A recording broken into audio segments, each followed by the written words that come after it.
Right from our broadcasting house here on West Street in Sierra Leone's capital, Freetown, this is Primetime News on AYV Television and Radio.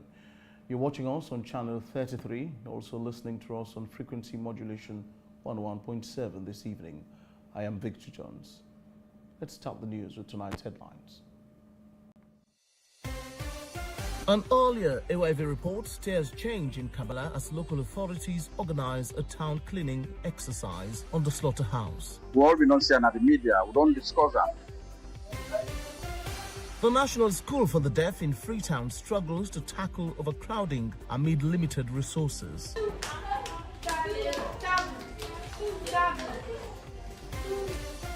And also tonight on Primetime News, as today marks the Day of the African Child, we will find out if this day has lost its deep sense of meaning in light of the emergence of xenophobia on the streets of South Africa.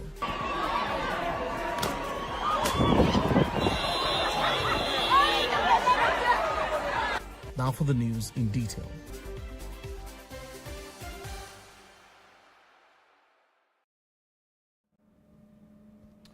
All right, thank you very much indeed for joining us tonight. I am Victor Jones. First in the news. Today marks exactly 50 years since the apartheid regime massacred hundreds of children in Soweto. Their crime? Protesting peacefully for quality education and the right to be taught in their native languages instead of language of the oppressor. Now, in solidarity with Black South Africa, the then OAU designated June 16 as the Day of the African Child in 1991. But half a century later, Africans have become targets of hate in South Africa, as xenophobia, some call it Afrophobia, surfaces on the streets. This violence and political agitation have exposed deep fractures in Africa's most industrialized economy. Tensions recently escalated when groups staged patrols outside clinics and hospitals in KwaZulu-Natal, demanding identification from patients before entry. Now, this controversial practice has ignited outrage across Africa, a continent that opened its doors to South Africans during their liberation struggle. As the AYV's Fabian Sri reports, the situation has deteriorated far more than the South African government is willing to admit.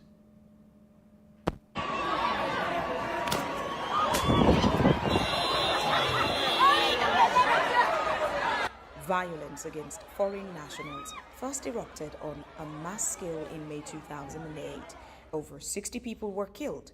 Tens of thousands were displaced, according to reports by Human Rights Watch and XenoWatch, which estimates hundreds of deaths linked to repeated outbreaks since then. It is estimated that at least 10 foreign nationals have already been killed in recent incidents. South African authorities dispute the figures. In recent years, organized movements such as Operation Dudula and the March and March campaign have gained visibility. They argue they are defending jobs, services, and national resources. Critics say they are weaponizing desperation. Jacinta Gobise Zuma, founder of one such movement, defends the actions as civic enforcement of immigration laws. March and March was established in 2025. We have seen hundreds of anti-illegal immigration protests, emphasizing anti-illegal immigration protests because we get a lot of media people not being able to state it correctly. A clarion call on government to enforce the existing laws and amend some of the laws, including the Constitution. We have noted that many lazy thinkers who have labeled this progressive and patriotic movement as xenophobic have portrayed March and March, together with other progressive civil society movements and groups, as vigilante groups, and we will soon attend to such sentiments.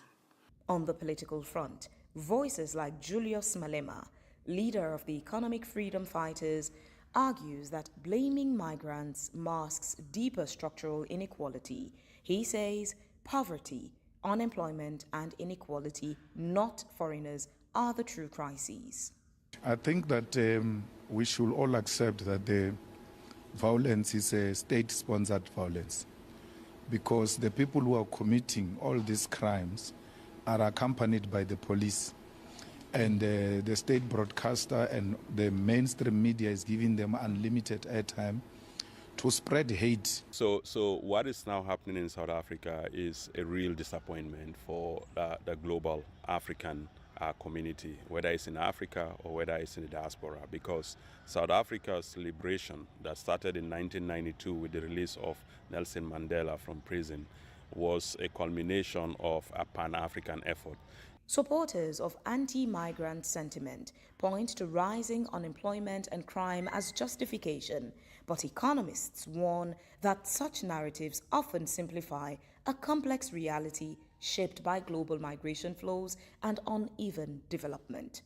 South Africa remains Africa's most industrialized economy, yet it carries one of the world's highest unemployment rates, according to the World Bank. We cannot you want to use our economic situation to justify a hatred. We have noted hundreds of thousands of migrants coming to our country as tourists and then end up as refugees, and business people as well as criminals or even employers. The time has come for government now to close the tap and deport all of these immigrants. Should other Africans continue to commemorate June 16 as the Day of the African Child? June 16 has grown beyond South Africa. June 16 has to do with us now. We have to think around June 16 not as a, well, the idea around it was based to commemorate South Africa, but let's think about it. What is the situation of the African child in each and every country? If you are South African and you are in Ghana, there is no cause for alarm. We cannot sack Africans from Africa. We believe that this is equally your home. We are not animals like your brothers and sister Jacinta who are back in South Africa.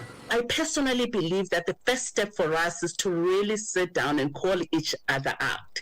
So I'm happy with with what is really happening between Ghana and South Africa currently, where Ghana is making South Africa accountable for what is currently happening in my country. On Freedom Day on April 27, President Cyril Ramaphosa condemned vigilante-style enforcement and urged unity among African nations.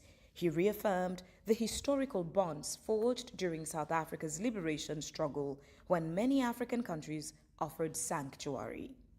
Yes, we all have concerns, as many other countries in the world have concerns about undocumented and illegal migrants. We must not allow these concerns to give rise to xenophobia. Diplomatically, the issue has escalated. The government of Ghana has petitioned the African Union calling for urgent intervention over attacks on foreign nationals. The African Union is expected to deliberate the matter in upcoming sessions. Phoebian Swill, AYV News, Freetown, Sierra Leone. Thanks indeed to Phoebian Swill for putting that story together. Now, as you may have noticed from the previous report, this year's commemoration arrives under a cloud of irony. The country that gave Africa this day now finds itself at the center of growing anger over attacks on African migrants living in their own country. Our intern reporter, James Kamara, has been moving around town to seek the views of people about what they make of the day. For 35 years, Africa has stood by an inherited tradition from South Africa, the African Child's Day. It has also been a symbol of inspiration to many pupils who have now become consummate professionals, as this teacher puts it. For over years now, African them all over, they celebrate the June 16th. We celebrate in remembrance of we brothers them in South Africa, Soweto, where the apartheid system they on. For kids in Sierra Leone, today is not just about honoring a ritual. It is about making bold statements about what the future looks like. Their dreams were worn like uniforms. They were not merely wearing costumes. They were wearing their futures. Now, the town with the picking them school, they able play with the pen cassettes for waiting be happy, we play and they able watch the punishments where them come to them wanna go, they not be able to get freedom, but they able to show them for say right now they don't get freedom for themselves because the first picking them they able to go any school and they separate the picking them. Some activists have even called for African nations to withhold participation in commemorative activities linked to South Africa, arguing that the country has betrayed the spirit of Pan-African solidarity. But here in Freetown, the celebrations continue amid spiraling tension in South Africa. James Hamid Amin Kamara, AYV News, Freetown. Now, for more than 6 decades, the National School for the Deaf in Freetown has stood like a fragile lighthouse, guiding children with hearing and speech impairments through the fog of silence towards learning and independence. Established in 1963, the school remains one of Sierra Leone's earliest special education institutions. Today, 90 pupils depend on it, not only for schooling, but for a language to enter the world. Yet behind its resilience lies a struggle against overcrowding, limited resources, and aging facilities. Our education reporter, George Bartolo Powell, reports. Water. Earbud. At the National School for the Deaf in Freetown, learning is not spoken. It is signed, shaped, and felt. Hands move like birds in flight. Faces carry entire sentences. Silence here is not absence, but another form of speech. Pupils enrolled navigate a world built largely for sound, using sign language as their bridge to understanding and belonging.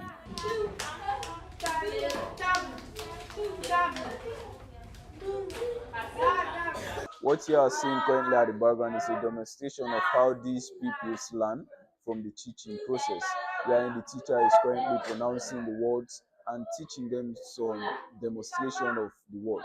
Headmistress Winifred Kamakol says the school adapts its teaching to ensure that no child is left behind despite persistent structural challenges. She describes education here as building bridges where sound does not reach. I was just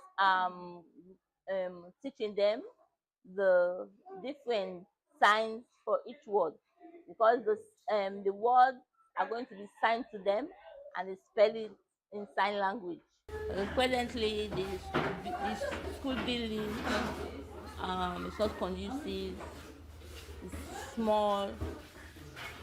We want enough space for these children, because there are some classes that are merged together. But the institution itself is under strain. Limited learning materials, overcrowded classrooms, and inadequate infrastructure continue to slow its mission. Teachers say they often work like architects of hope. There is not enough sign language book, so we find it very difficult to teach these children. Marvel Kaloko, a teacher with 17 years of experience, says the dedication of staff is tested daily by shortages that stretch across the system. We are calling our classes group. I'm teaching group 3, group 5, group 6. You can imagine, people are afraid to come and teach here because of the sign language. We go through internet to learn the signs to teach the children, because the dictionary is not enough to assist us. Beyond academics, the school runs vocational training programs designed to equip pupils with practical skills for independent living. The head of vocational training says the goal is dignity through skill. I teach them the beadwork, catering, and also the alphabet work. Sometimes we get the work, but we not get the item then for work. And also they can do tailoring, but for now we never forget teacher where they can teach na the tailoring side. Parents also carry heavy burdens. Many speak of emotional strain and financial pressure as they navigate a system still struggling to fully accommodate children with disabilities. You need to talk to person, you need to hear with the person they talk. Like if I want to send them, I get the way I send them for go take water. When you know say this na water, and mama wants. Like if now for food, you get the way I they make to we say you want eat. Sierra Leone's Persons with Disability Act of 2011 guarantees access to inclusive education and requires public institutions to be accessible to persons with disabilities. But implementation gaps remain, according to education advocates and disability organizations. At the National School for the Deaf, learning continues against the grain of limitation. It is a place where silence is not emptiness, but a language still fighting to be fully heard. George Batilu Powell, AYV News, Freetown.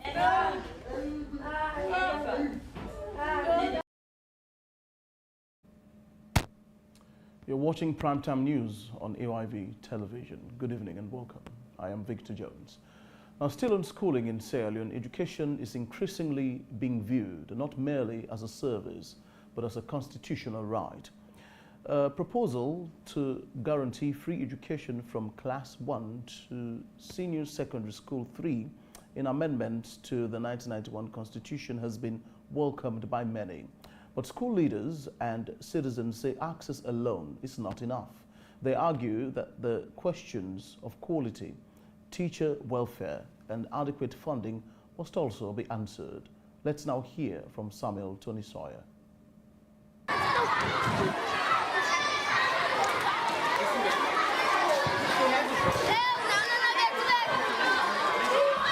In this primary school in Freetown, education remains both a promise and a struggle. For many families, poverty still stands like a gatekeeper between children and their dreams. According to UNICEF's 2024 Comprehensive Situation Analysis on Children and Adolescents, nearly 2 in every 10 children in Sierra Leone are out of school. For those who are in classrooms, the quality of learning remains a major challenge, even in the midst of a free quality school education program. The same report says nearly 7 in every 10 children are affected by poverty. Against this backdrop, the government is proposing to make free education a constitutional right. Attorney General and Minister of Justice Alpha Cissé says the amendment to the 1991 Constitution Act No. 6 of 1991 would guarantee free education from primary school to senior secondary level.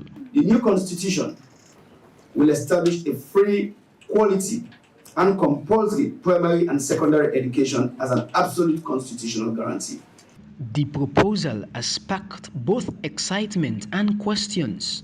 For many, it offers hope.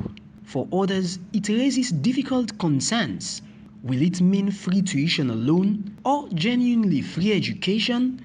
Who will pay for books, learning materials, and school maintenance? Free quality education, as we all know, is something that will be very impactful to any nation as a whole, because getting a population around that is well educated will bring great development and great impact to the development of that country as a whole.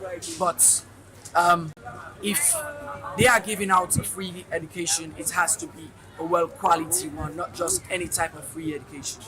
We will continue go put your pikin. You get pencil now or buy shoe, you can get them and go school. So if you got something, I can't put on this now. Look now, go to go so. You say now, you go there enjoy now with you man. Gani now you make for me so now you do so. Now you make a land today. Now they are sorry for outside the under. You go say it's not free, but we can't just know for the best side we go not for say me because don't go far. They bring ask this, that, for buy this, for make so. So go for ask that question, they not so. School heads say the ambition is noble, but they insist that no education system can rise above the welfare of its teachers. They are calling for improved condition of service, better remuneration, and greater investment in school infrastructure, because classrooms without motivated teachers are like ships without captains. It's a nice idea because it will help the parents, the pupils, and even us as heads. Because so we have vulnerable people. So with this idea that government brought is very nice. There are so many challenges, but we advising the government to encourage teachers in this nation by adding our salaries, empower teachers. If they are going to pass this in parliament to be free, there are a few things they have to put in place. One, If you are going to make free the tuition fee, which is not forthcoming, it's a challenge to the schools. Two, the welfare of the teachers. Teachers are suffering, and we, the heads, are suffering with them. And the teaching and learning materials should be important. Even the accommodation for the children is a problem. The school administration will ask students to leave the school, go home, and collect their fees. And that has become a bar. And we noticed that some students were leaving school. There are high rate of dropout because of that. So legislating this one now for free quality is very good. I know presently that when we are doing admissions, there are few items that the parents are required to pay off. That's basic things. But if the government can come in now and solve that problem, I think the parents will be very happy. Even the schools will become very happy. Globally, UNESCO warns that access without quality creates what experts call a learning crisis, where children spend years in schools but acquire limited foundational skills. For these citizens, free education must be more than opening of school gates. It must ensure that what lies beyond those gates is meaningful learning. Are we sure that this education is free? There are a lot of things where then if the things are not affordable in school, between the total elimination, that make us say they're not giving access. Then they say they give free education, but then picking them, they go to big schools where they pay for and they get quality education. Then they claim that they give free education too. Yes, well, my only concern is for more job opportunities in our country. We have lots of degree holders, we have lots of education, we have lots of people who are very intelligent. But there are no job vacancies. And if there are no job vacancies, then what's the need of them coming and paying their money for that? For now, the proposal remains just that, a proposal. Its journey to becoming law still passes through Parliament. But one thing is already clear. In Sierra Leone, the debate is no longer simply about getting children into classrooms. It is about whether those classrooms can truly become factories of opportunities rather than warehouses of unfulfilled potentials. Samuel Tony Sawyer, AYB News, Freetown.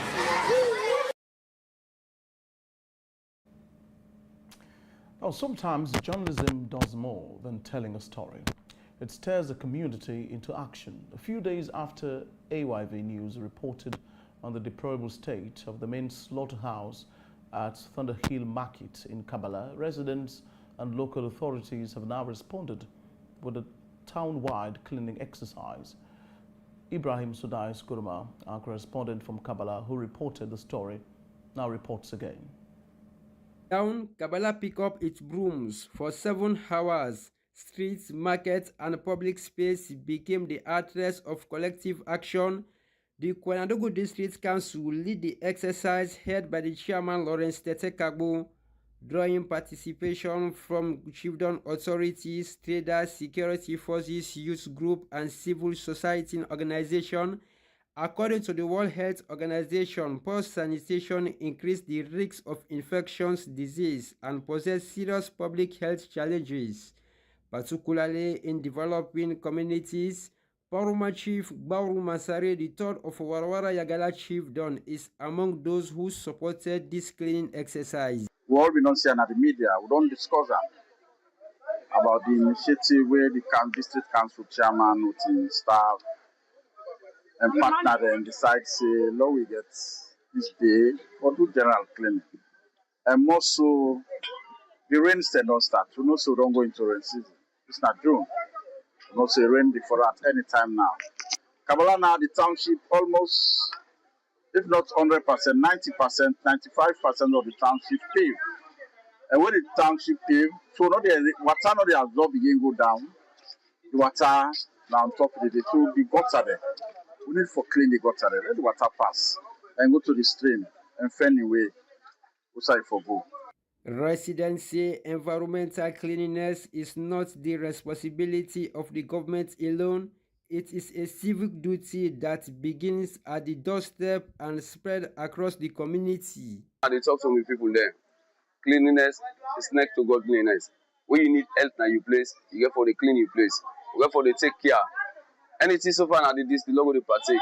We not Sierra Leoneans there. We could not sit down, they relax.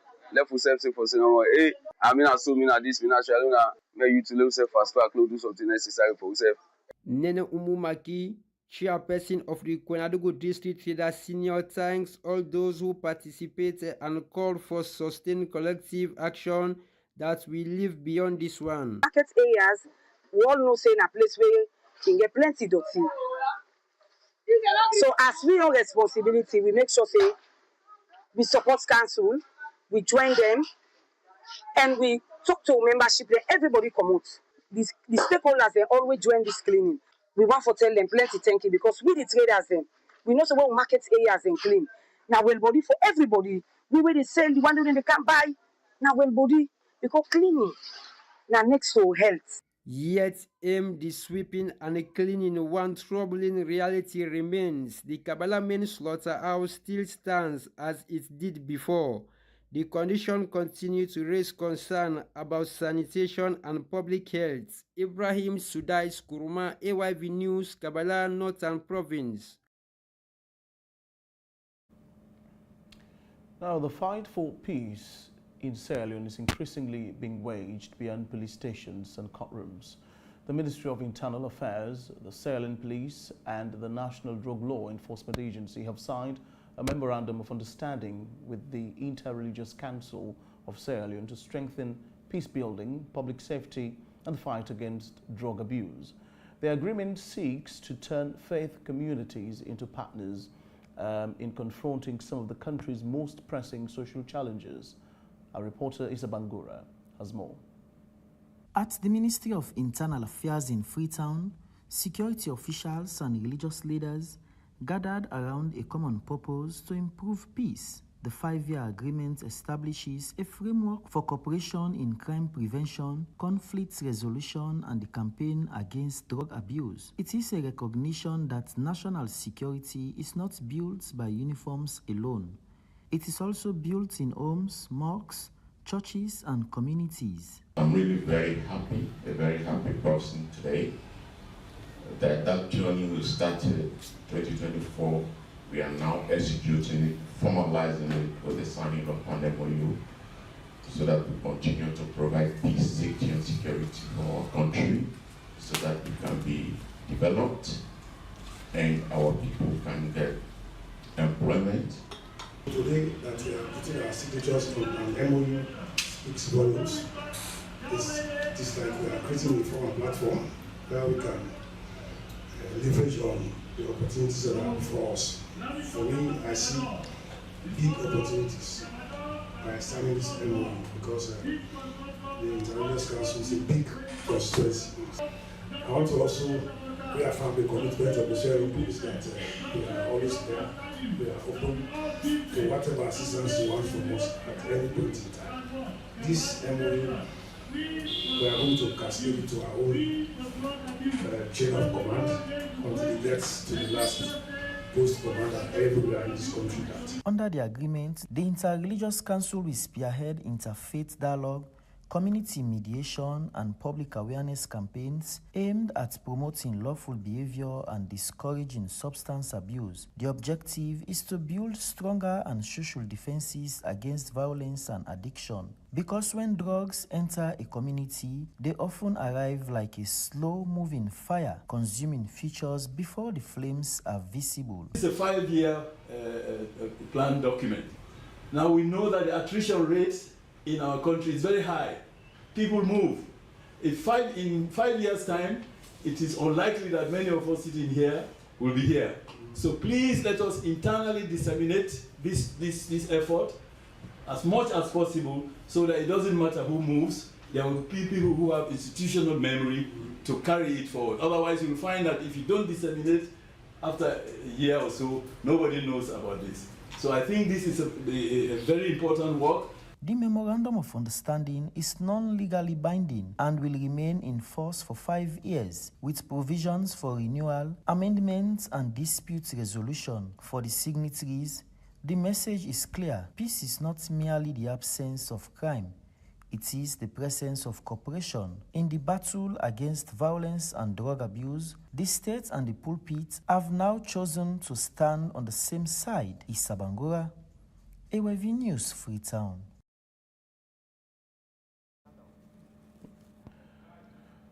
This is Primetime News on the Africa Young Voices television and radio. Stay tuned for more stories. I shall be back after the break.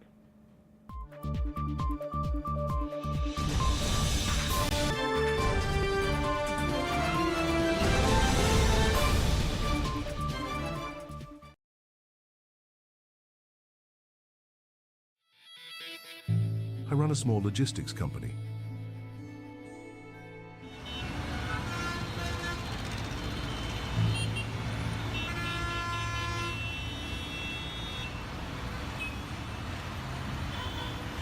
Every cent counts. I didn't think I needed a fuel card until I got the Cornex fuel card. Now, I track exactly how much fuel my fleet uses, in real time. And when my wife or kids need fuel, no cash, no stress. It's safe, accepted nationwide, and I control how much goes on each card. At the end of the month, I see the savings, real savings. Cornex fuel card. I didn't know I needed it. Now, I can't run my business or family without it. Fuel smart. Live smart. Visit any Cornex filling station to sign off, or any Cornex office to get your card.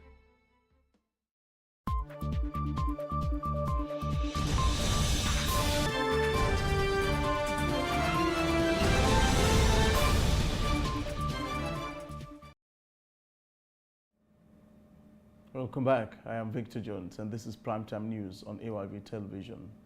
Thank you very much indeed for joining us tonight. Let's take more stories. Now, in 2026, Sierra Leone's economy is projected to grow by approximately 4.5% to 4.8%, driven by advancement in agriculture, led by the Feed Salon Initiative, mining, and other services. Now, while nominal GDP sits at around 8.27 billion, localized inflation has rebounded to roughly 10.4% due to high global energy costs. Hence, members of the Association of Accountancy Bodies in West Africa have given a profound solution to economic development. Let's have the highlights. Well, I think African countries must look at the space of trading with each other.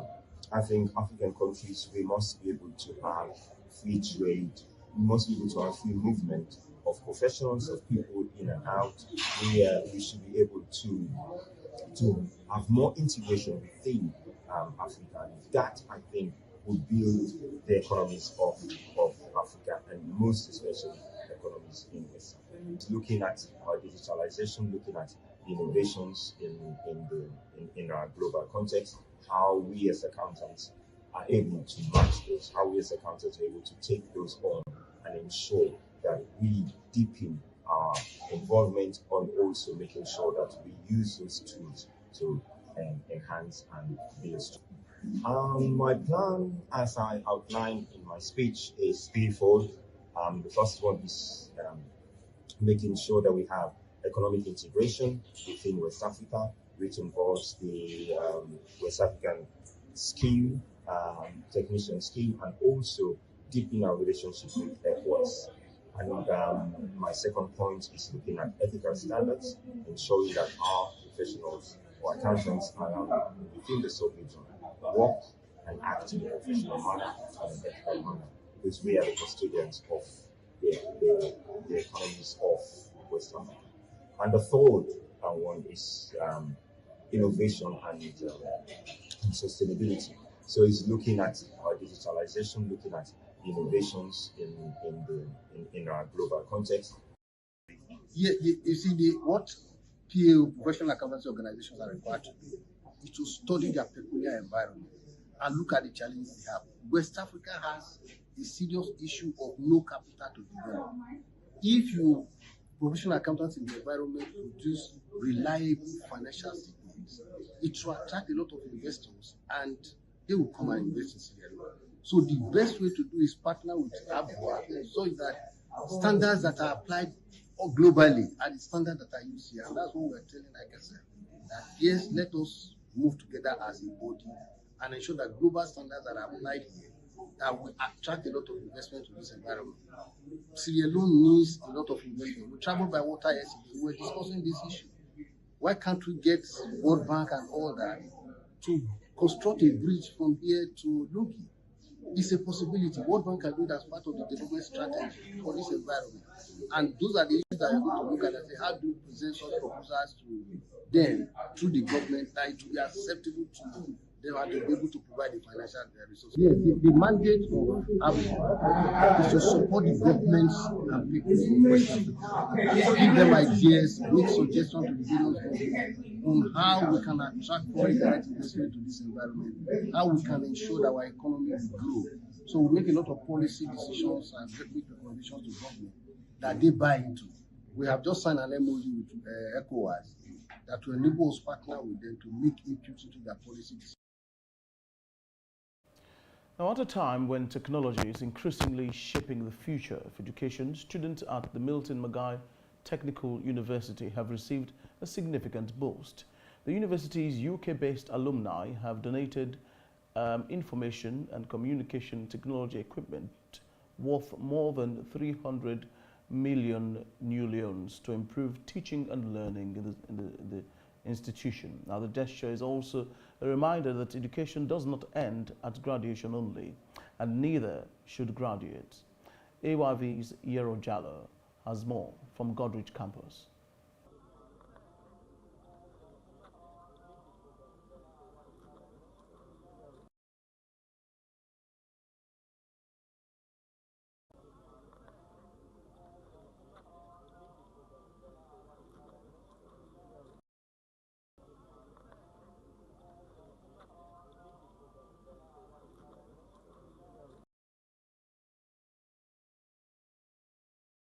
All right, now to sports tonight. Eastern Lions Football Club will be locking horns with mighty Blackpool FC in the FA Cup final on Saturday, 20th June 2026 at the Southern Arena in Bow. Now, Esther Marie Samura visited the team's venue, Trade Center playing field, and spoke to the head coach, Mohamed Lamin Kamara, about preparations for Saturday's clash.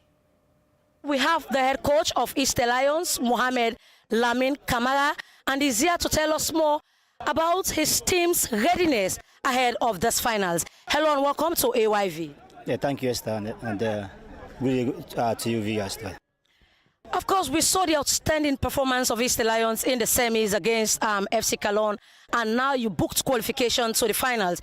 You'll be meeting mighty Blackpool, one of the tough contenders when you talk about Sierra Leone football. Tell us about your team's preparedness.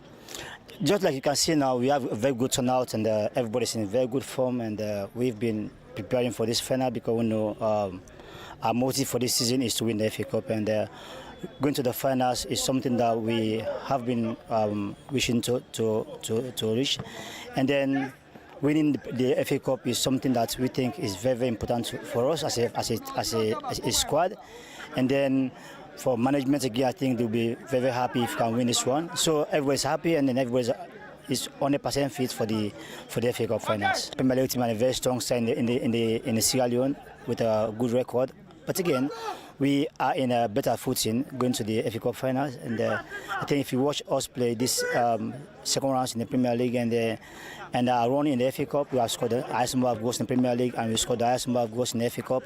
That tells you are in a very good footing. And looking at the squad now, we have no injury worries, we have no suspension.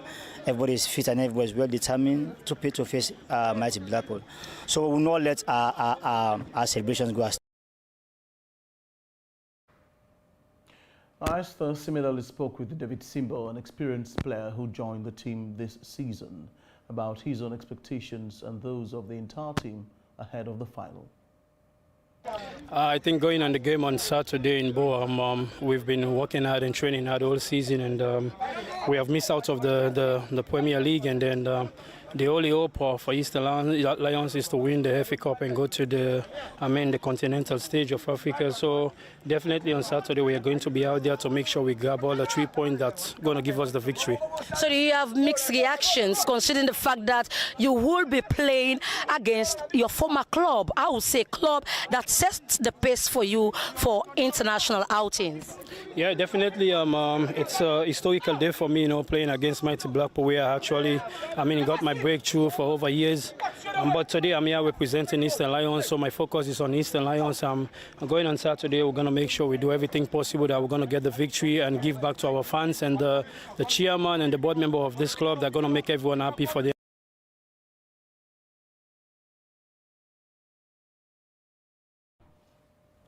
Now, a Ray of Hope International Academy, in partnership with the Kafubulum Football Association, has concluded a fundraising football match at the Lungay Central Field, furthering efforts to advance girls' education in Sierra Leone.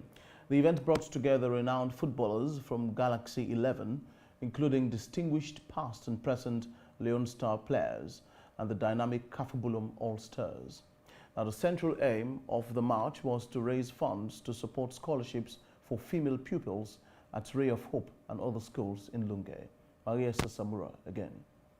For many girls, obstacles such as financial hardship can disrupt educational progress and hinder future prospects. By making scholarships available, the Academy seeks to ensure that talented and deserving girls from all backgrounds have the opportunity to pursue their academic ambitions and change the course of their lives. The football match ended with a 3-2 win to host Kafubulum All-Stars over Galaxy 11, comprising present and past players of Leone Stars. Yet, the real win was the overwhelming support for girls' education on display. The friendly yet competitive match clearly demonstrated football's potential as a powerful instrument for social change.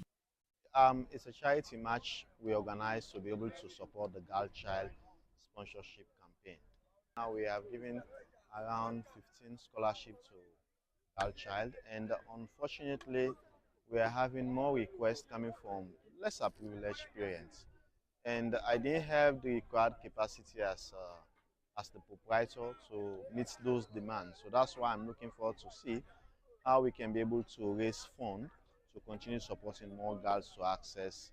I think we can be able to use this platform to reach out to a wider community, and with the Leone Star, we believe we can be able to get the audience. Every other person within and outside this country to prioritize supporting the girl child. It can be a girl living in your community here in Lungay or everywhere in the world.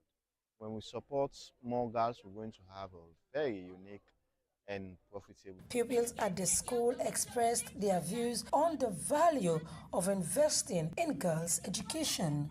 The Girl Child Sponsorship Campaign is a program that helps girls to go to school and achieve their dreams. Some girls do not have enough support to continue school. Education helps girls to become successful in life. Educated girls help their families and communities. How can people help? People can help by donating books and school materials, giving uniforms and learning equipment, encouraging girls to stay in school. It shows your commitment in empowering girls through education and community support. In a world like this, where too many girls struggle to learn or still have barriers to learn, but your coming together proves that or shows that every girl deserves a chance. Educating a girl doesn't just change her life, but rather it transforms families or an entire community. It should be noted that football's enduring popularity gives it unmatched reach as a tool for mobilizing support. Events like this provides entertainment and captures the interest of potential sponsors and partners who are keen to support meaningful causes. All the stakeholders from the chiefdom made generous donations during the event, further contributing to the scholarship fund in advancing girls' education in Lungay. Maria Samura, AYV Sport, Freetown. That was quite inspiring indeed.